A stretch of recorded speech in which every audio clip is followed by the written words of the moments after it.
তো কথা কমু কি কথা কইবা কও। রাগ করো না। রাগ করবো না, তুমি কও। আমি কি করে চাল ফুরাই গেছে, চাল কি কালকে আনাই লাগবে। চাল ফুরাই গেছে? কয় টাকা আছে ঘরে?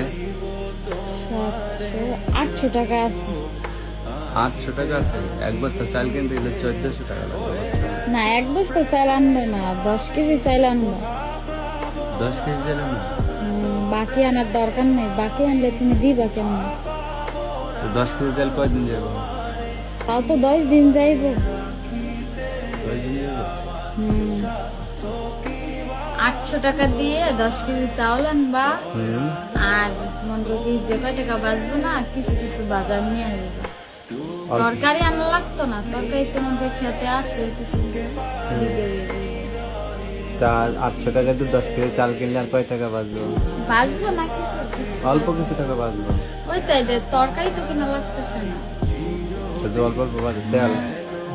একটু তেল নিয়ে আসবা আর আলু নিয়ে আসতে হবে, বা কিছু লাগবে না। আর কিছু লাগবে না।